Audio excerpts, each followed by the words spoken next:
ঘড়ির কাঁটায় রাত তখন ৩টে। চারদিক নিস্তব্ধ। আপনি ঘরে একা। আপনি হঠাৎ ঘুম থেকে উঠে বসলেন। হঠাৎ মনে হলো কেউ আপনাকে দেখছে। আপনি ঘুরে তাকালেন, তবে কেউ নেই সেখানে। তাহলে প্রশ্নটা হলো, যদি সত্যিই কেউ না থাকে, তাহলে আপনি যাকে অনুভব করলেন সে কে ছিল? নমস্কার বন্ধুরা, রহস্যলোক টিভির এটি প্রথম ভিডিও। আজ আমরা এমন এক অন্ধকারে প্রবেশ করব যেখানে বিজ্ঞান আর লোককথার সীমানা মুছে যায়। কারণ এই ভিডিওর শেষে আপনি জানতে পারবেন যে পৃথিবীর সবথেকে ভয়ঙ্কর ভূত কোনো গোরস্থান বা শ্মশানে নয়, হয়তো সে আপনার মস্তিষ্ক থেকেই তৈরি হয়। তাই বেশি দেরি না করে চলুন ভিডিওটি শুরু করা যাক। যদি ভিডিওটি ভালো লেগে থাকে তবে ভিডিওটি অবশ্যই লাইক অ্যান্ড শেয়ার করবেন এবং কমেন্ট করে জানাবেন ভিডিওটি কেমন লাগছে। চলুন ভিডিওটি শুরু করা যাক। আমাদের ভারত এবং প্রাচীন লোককথায় একটা কথা খুব প্রচলিত রয়েছে, বোবা ভূতে ধরা। পশ্চিমবঙ্গের এক গ্রামের ঘটনা। অরিন্দম নামের এক ছাত্র, সে রাত জেগে পড়াশোনা করে। ঘুমোতে ঘুমোতে প্রায়ই ভোর হয়ে যায়। হঠাৎ একদিন তার মনে হলো তার বুকের ওপর ভারী কিছু একটা বসে আছে। সে চোখ খুলে দেখল তার বিছানার পাশে এক কালো ছায়ামূর্তি। সে নড়তে চাইল, কিন্তু তার শরীর পাথরের মতো শক্ত হয়ে গেছে। চিৎকার করতে চাইল, কিন্তু তার গলা দিয়ে কোনো শব্দ বের হলো না। প্রাচীন অনেক গ্রন্থে অদৃশ্য আত্মার উপস্থিতি নিয়ে কথা বলা রয়েছে। জাপানে একে বলা হয় কানাশিবাড়ি, আর ইউরোপের দেশগুলোতে একে নাইট ডিমন বলা হয়। কিন্তু পৃথিবীর আলাদা আলাদা প্রান্তের মানুষ আলাদা আলাদা সংস্কৃতিতে বড় হয়েও ঠিক একই রকম ভূত কেন দেখে?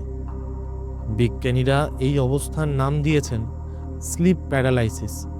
ঘুমানোর সময় আমাদের মস্তিষ্ক যখন স্বপ্নের স্তরে থাকে, তখন সে আমাদের শরীর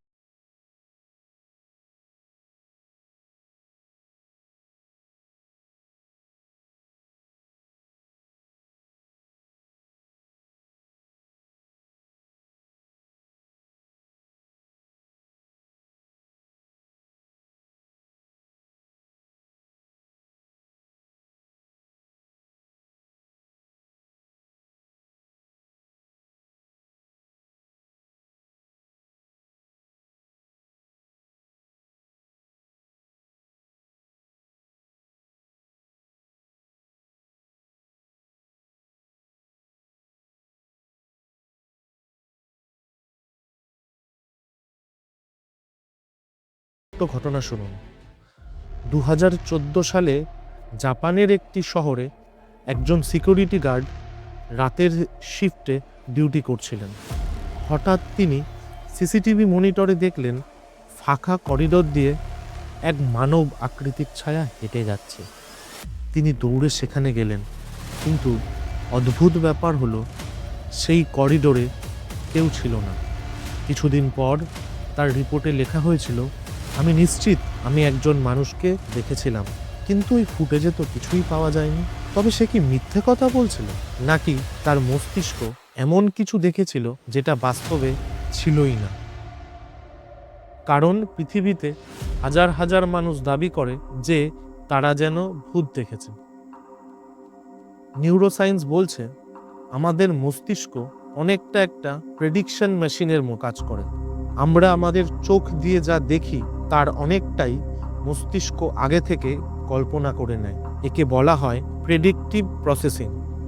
লক্ষ লক্ষ বছর আগে আমাদের পূর্বপুরুষরা যখন জঙ্গলে থাকতো, তখন অন্ধকারে পাতার একটু শব্দ হলেই তারা ভাবতো ওখানে কোনো হিংস্র প্রাণী আছে। যারা ভাবতো তারা পালিয়ে যেত, আর যারা ভাবতো ও কিছুই না, শুধুই হাওয়া, তারা মারা পড়ত। তাই বিবর্তনের কারণে আমাদের মস্তিষ্কে তৈরি হয়েছে একটি থ্রেট ডিটেকশন সিস্টেম, অন্ধকারে সম্ভাব্য বিপদ শনাক্ত করা।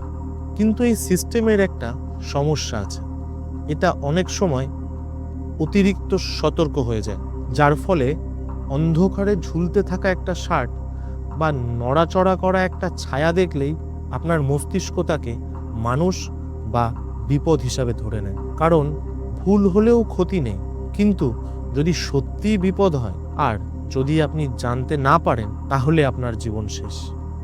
তাই মস্তিষ্ক অনেক সময় বাস্তবের চেয়ে বেশি বিপদ কল্পনা করে এবং এই ভুল সিগন্যালগুলো মাঝে মাঝে তৈরি করে।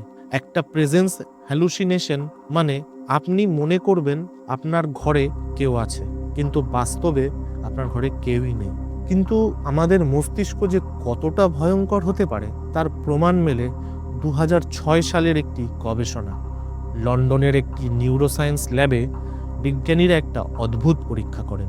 তারা একজন সুস্থ মানুষের মস্তিষ্কের একটি নির্দিষ্ট অংশে, যাকে টেম্পোরোপার্শিয়াল জাংশন টিপিজে বলা হয়, সেখানে খুব সামান্য ইলেকট্রিক স্টিমুলেশন দেয়। ফলাফল ছিল শিউরে ওঠার মতো। রোগীটি হঠাৎ চিৎকার করে উঠে বলে, আমার ঠিক পেছনে কেউ একজন দাঁড়িয়ে আছে। অথচ সেই ঘরে ডাক্তার আর রোগী ছাড়া কেউই ছিল না। বিজ্ঞানীরা সেদিন প্রমাণ করলেন যে মস্তিষ্কের একটি ছোট্ট অংশ উত্তেজিত হলেও মানুষ এমন একজনের উপস্থিতি অনুভব করতে পারে যা বাস্তবে নেই। একাকিত্ব, অতিরিক্ত মানসিক চাপ, প্রিয়জনকে হারানোর শোক বা রাতের ঘুটঘুটে অন্ধকার, এই সব কিছুই আমাদের মস্তিষ্কের সেই অংশকে ট্রিগার করতে পারে। কারণ মস্তিষ্কের জন্য বাস্তবতা আর কল্পনার পার্থক্য সবসময় পরিষ্কার